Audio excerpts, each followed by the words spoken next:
Okay, and what have we here? Postman's been, and he's delivered a Teemill parcel.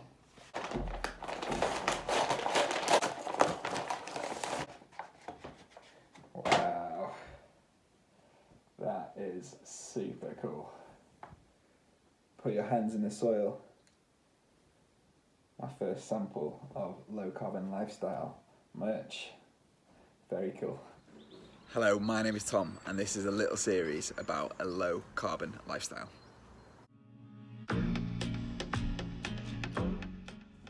Sometimes this whole sustainable living can feel well intimidating, whether it's thinking you need to buy an electric car or install solar panels on your roof. The majority of us can't do that overnight. We can't do that straight away. Or it looks like completely changing the way you live, living off the land or turning vegan overnight, both of which are fantastic things. But for this mini series, we're going to talk through how each of us can lower our emissions in everyday life and what that might look like.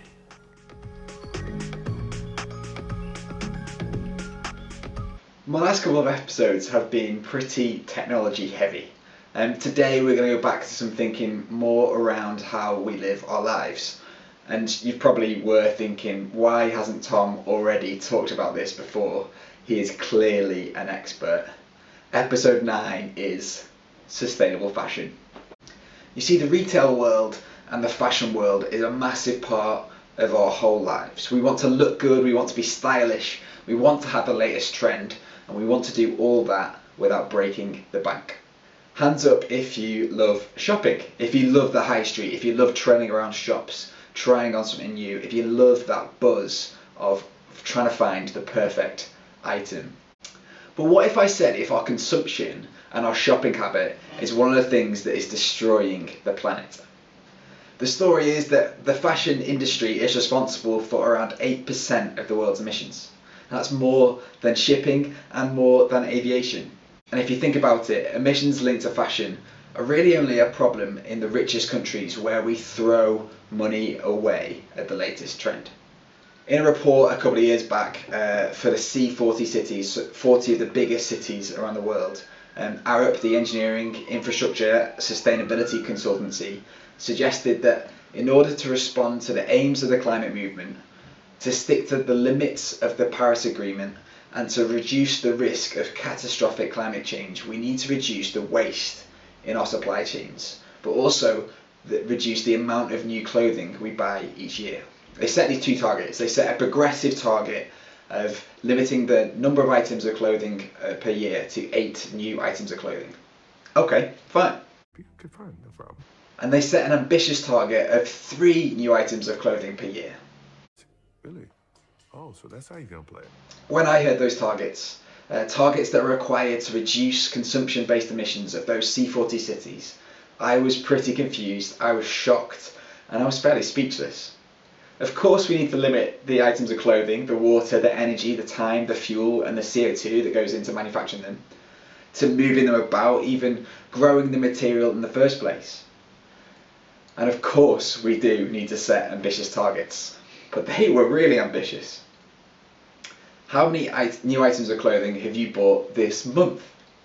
And then what about this year? Are you able to go into your town centre post-lockdown, or near to a big out-of-town shopping centre, or to the main shopping street into the nearby city, and come away with less than 3 items each time you go, let alone each year? It feels like a major challenge. Could you do it? And actually, you see, much of the economy of the high street in our cities and towns is dominated by fashion, and are probably dominated by that term fast fashion. It's the quick, cheap, low quality, abundant items of clothing that fill our streets. That's fast fashion. They fill shops like Primark, H&M, Topman, Topshop, Burton, TK Maxx, River Island, shops that I've shopped in for years, and I love it. Trainers for £25, jeans for £30, a t-shirt for £7.99. We are advertised to and told we need the new latest thing, told we need to look like something else. But my question is, what is the real cost of fast fashion? How much water or energy or CO2 is used to make that cheap t-shirt? How many of those t-shirts that are thrown away every day because of the value they lack We don't hold them highly enough.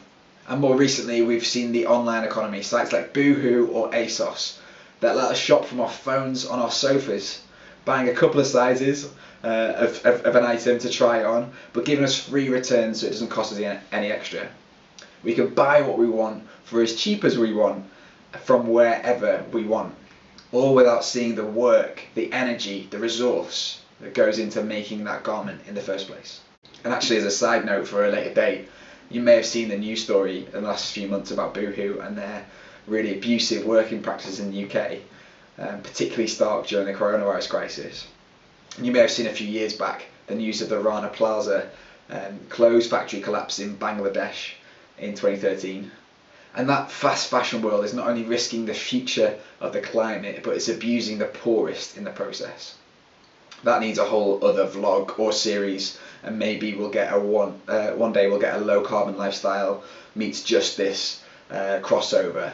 But for now, I should encourage you to look at ijmuk.org/buy-ethically that I'll link below, and that'll give you a really good intro into fast fashion and how it's an ethical issue too.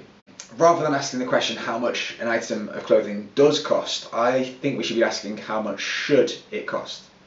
I suggest that clothes sold at Primark and many other high street shops are not counting the true cost of an item of clothing. More than just sustainability, how much are the people who make these items actually getting paid? What are their working conditions?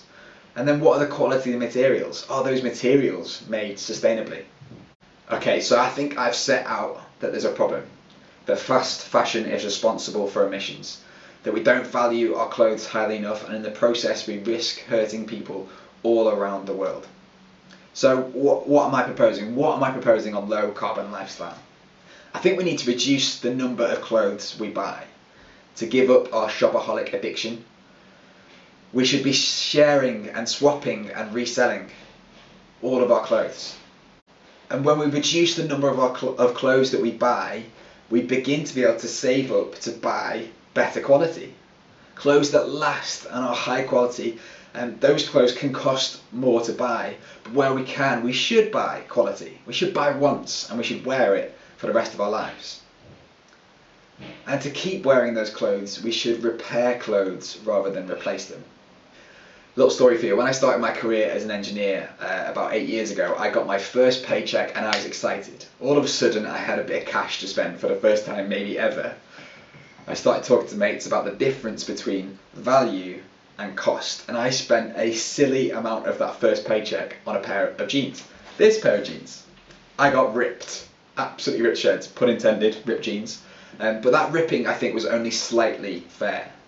I bought a pair of Hyatt denim jeans, and the Hyatt denim promised 3 repairs for life. Yet they were really expensive, but 8 years later and 5 or 6 repairs later, I'm still wearing those jeans. How long can they last maybe before it's more repair than original? I don't know. But I love that instead of buying one pair of jeans, lasting a year, and getting a hole in them, and then maybe going in the bin to make me buy another, I've bought once and I've repaired. And then looking more broadly, there are brands like Patagonia, and they're renowned for having sustainability and the environment as a focus. You know, they've been campaigning for habitat, for fresh water, for a more sustainable planet, and against the throwaway culture since they were founded. Read some of Yvonne Chouinard's books if you want to look more into that. And Patagonia help with advice on how to repair, and they have a repair service that you pay for, and they make garments that are high quality so they will last. And actually they say that buying a used garment, so buying something second hand, on average extends its life by 2.2 years. And that also reduces its carbon, waste and water footprint by 73%. Extending the life through repairs or through just having quality in the first place is a simple and important step that I think we need to make in removing the impact of the clothes we buy. Now I know that Hyatt denim and Patagonia are pretty expensive, and I point to them as brands that seem to be on the right track in terms of making sustainably. I'm not saying we all need to buy expensive clothes, but I'm just helping us think that how much clothes might cost with the climate crisis in mind. But maybe before we buy those expensive brands, we should look second hand. Before we buy new, we should go to the charity shop or to a second hand rail. There are bargains and quality bargains in charity shops that you wouldn't believe. And we need to start practicing a circular economy when it comes to fashion. Can that old garment be repurposed in some way? What is the next step of that thing that you're going to throw out in its life? I read a report as well that said only 20% of clothes are recycled at the end of their life. What can we do to ensure that clothes are not just left to landfill? Finally, I think we need to think about the ways our new clothes are made. If you buy a cotton t-shirt, how has that cotton been grown? Did the farming practices ruin the habitat, or drinking water, or farmland in the process of being grown? Or did they improve things? That word organic is often made light of, but ensuring the ground we use to produce the most basic materials is still healthy after we've grown in it, that's a key part to our sustainable story. And there are certain fertilizers that can release other greenhouse gases that have a global warming potential of much more than CO2. If we grow organic, we reduce most of these risks. Another report I read suggested that switching to organic cotton can save up to 40% in emissions. And so both those figures, Patagonia's 73% reduction in emissions for buying second-hand, or this 40% reduction for buying organic, are really significant figures. Simply making the decision to reuse or buy quality can have a major impact. A person I'm consistently challenged and inspired by for the last 12-15 years, a spiritual hero of mine, who I actually met last summer, is a guy called Shane Claiborne. Shane has made his own clothes for as long as I have knowledge of him. And yes, sometimes he might look a little funky, a little hippie, but maybe all of us need to look a little different to truly live a sustainable story. Wouldn't it be fun if you could make your own dungarees, or your own shirt, or your own pyjamas, or something? Wouldn't it be great if we could reduce emissions linked to our clothes? And now for a little silliness. During lockdown a few weeks back, with some creative juices flowing and a bit of extra time on my hands, I decided to put some thoughts around slogans and designs onto some t-shirts. And because I'd seen a few really cool t-shirt brands doing some fun or silly campaigning on issues using a website called Teemill. Whether it was the campaign for nuclear disarmament, selling t-shirts on Teemill, or the Vegan Society with some cool ones, or even WWF, and then the legend that is Hugh Fearnley-Whittinstall and River Cottage, National Treasure Joe Wicks, and my personal favourite, the man who has it all in the feminist t-shirt category. I decided to have a go myself. So Teemill is a shop that sells organic cotton t-shirts and hoodies manufactured to a standard that ensures fair working practices, using renewable energy to power their supply chain. Renewable energy manufactures their t-shirts, recycling fabric at the end of its life, printing only to order, so not wasting in the process, designing products to be sent back to them at the end of their life rather than to be binned, making sure that plastic isn't used in their packaging at all, so having paper rather than plastic. I mean, all around, Teemill seem to have sustainability as a focus. They're my kind of guys. So I put some ideas into their system and put them online to buy. I actually bought one of the t-shirts I designed as a test, and here it is. This is a lyric and a slightly creased lyric from a song by a guy called David Benjamin Blower. And it's a song I love that talks about putting your hands in the soil. It talks about standing up for a cause. It talks about freeing horses, you know, all the important stuff.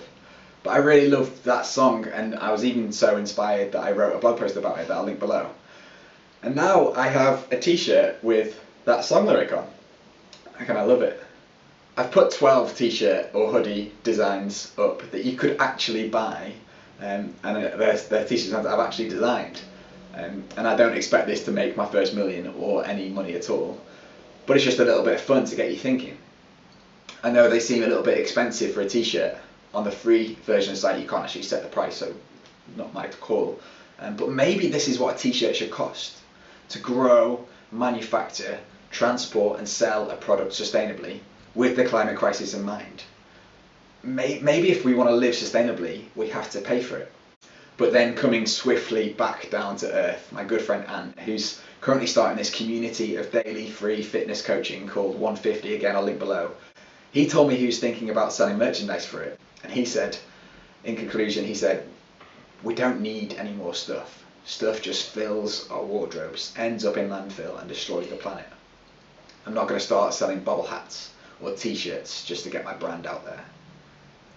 You can imagine how thick I felt, pretending this low carbon lifestyle is the life I live, but just encouraging others to buy stuff they don't need. Classic brain. I'm leaving the low carbon lifestyle.teemill.com up for the foreseeable future. It isn't hurting anyone, and maybe a couple of those slogans will provoke something in someone that sees them. But I am really conscious, in the words of Ant, that we don't need more stuff. Okay, so sustainable fashion. What is my conclusion? I think it's simple. I think we need to, number one, buy less. Number two, I think when we do buy, we should buy once and buy quality. Number three, if when we've got that quality item and it's getting worn out, we should do our best to repair or get someone else to try and repair and not replace. And number four, when it's really too far gone, maybe like these jeans are, we should recycle and recycle purposefully. I'm not sure where we might get to with all this stuff. Maybe we'll be walking around in beautiful Patagonia down jackets with patches on, or maybe we'll be taking a leaf out of Shane Claiborne meets John the Baptist's look and their book. But what I do know is that we need to start consuming less, that the fashion industry needs to slow down. It needs to look after those that are working for it, and it needs to take sustainable decisions to reduce emissions. And as always on Low Carbon Lifestyle, I'm asking us to use less and use wisely. Let's see where we can get to in terms of fashion. Thanks so much for watching. Please do like this video, subscribe to the channel, sign up to the main list, have a look at the t-shirts on Teemill, and as a bonus this month you could even hear me on a podcast called the What on Earth podcast that I'll link below. Thanks so much, and I hope that has been a helpful way to think through low carbon lifestyle in terms of the clothes we wear.